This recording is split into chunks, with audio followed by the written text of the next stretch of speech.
Okay. Hi, everybody. I'm Ann Fisher-Wirth, and I'm here in Oxford, Mississippi, sitting in my side yard because I broke my knee last month, so I couldn't travel to Belgium to be with you. I'm really sorry to miss the conference. I'm very grateful to Franca for saying that I could try to make a video of me reading a few poems, and to my friend Ann Hostetler for introducing me, and my ex-student and really wonderful assistant Chris Hayes for making this film.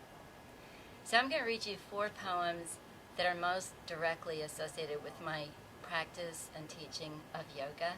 I write about all kinds of different things, and yoga per se doesn't generally make its way into my poetry, but there are a few poems in which it does, and I thought I'd read those for you today. 2 of them are set in Mississippi, 2 of them are set in California. Those are the 2 places that I'm mostly from, so I feel as if they're my 2 homes. And I'll alternate back and forth between the 2. The first is a poem called Teaching Yoga in the Kali Yuga. The Kali Yuga, according to Hindu cosmology, is the final age.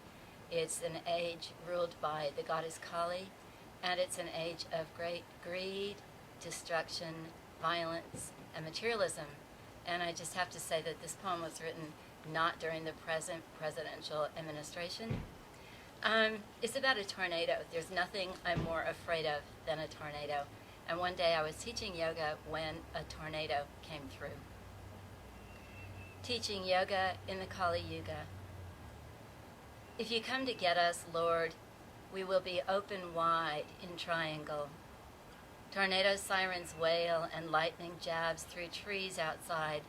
Vicious stabs, strong arming heaven to earth. All light sucked from the late afternoon as the storm comes snarling. 9 of us, mats arranged in a star, in this renovated train station in Oxford, Mississippi, where we practice yoga. Yoga from Union. Where's to run to?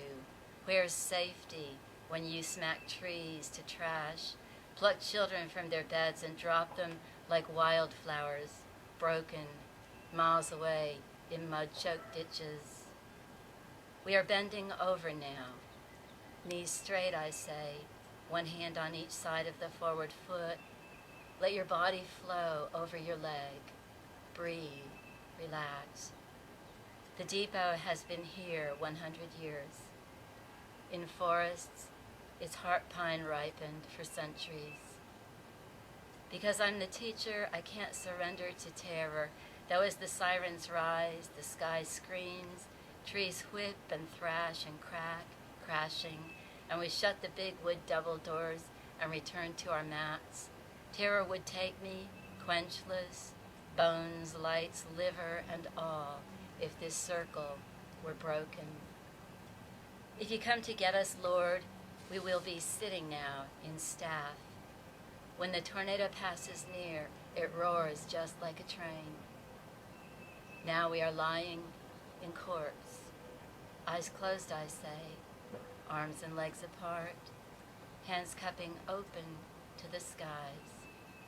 Let your breath rise deep and full from the root chakra, rise like a wave, like light, filling you and joining you with everything that is. Let it flow in and out across the threshold of your body.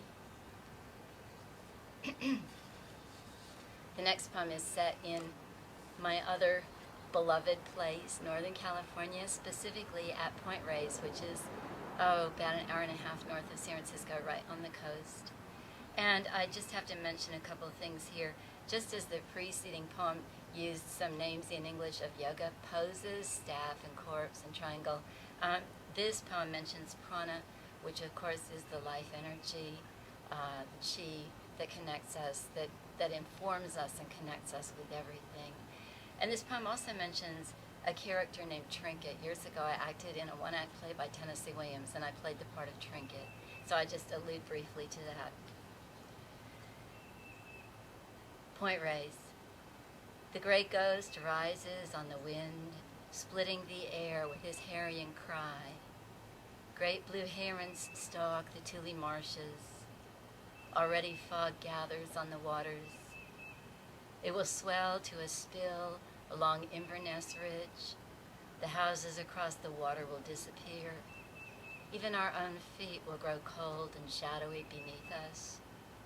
We are spume on a single wave, a wave that comes to shore between one foghorn and the next, and Trinket knows this. That's why she wants the sailor. She dreams he will have the roll of the sea in his thighs, the forgetfulness of the sea behind his eyes, in his fingers.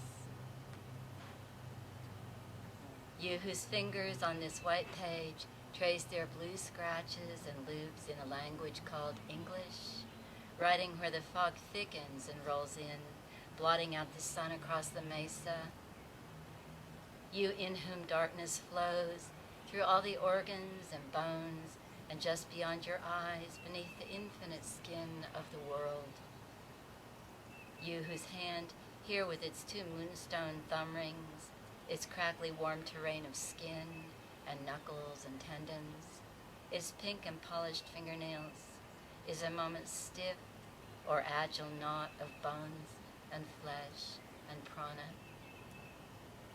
Even now, as 3 geese in formation fly overhead and mist or small rain begins to fall on the last single-petaled crimson roses, you move from beauty into beauty.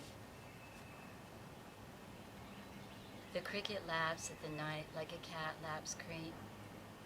Grains and nods of this burnished desk wood flow like the rivers of sand at Limantour Beach, where I saw a man with feathers once.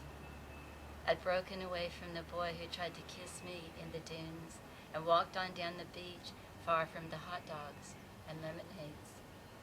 The man with feathers was dancing. This was 1963.